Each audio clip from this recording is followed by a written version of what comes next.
Io ho i veneti a mio fianco, quindi pancia a terra e vado avanti verso la mia direzione. Poi in democrazia ognuno fa quello che vuole della sua vita politica. Penso che i veneti hanno ben chiaro dove sta la qualità, dove sta anche l'impegno che in tutti questi anni abbiamo profuso e abbiamo dimostrato. Il governatore del Veneto Luca Zaia preferisce il sostegno del popolo a quello dei militanti del Carroccio che oggi hanno annunciato la scissione. Due consiglieri regionali leghisti molto vicini a Flavio Tosi hanno infatti annunciato l'uscita dalla Lega. Luca Baggio e Matteo Toscani hanno fatto richiesta di fondare un nuovo gruppo consigliare, Impegno Veneto, a cui avrebbe aderito anche Francesco Piccolo, ex di Forza Italia. Che giorno fa un altro consigliere è uscito.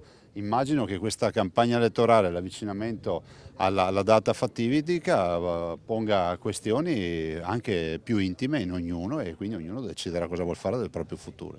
Domani Zaia ha annunciato che sarà a Roma dal Presidente della Repubblica Sergio Mattarella, che ha convocato tutti i governatori, un impegno che non gli consentirà così di essere presente domani sera al Consiglio nazionale della Liga Veneta a Padova, il primo con Giampaolo Dozzo, commissario elettorale. Spero di parlare di partite che riguardano il Veneto come l'autonomia e l'indipendenza, ha detto Zaia, per nulla scalfito dalle spaccature interne della Lega. La verità è che i sondaggi ci dicono che i veneti sono con noi.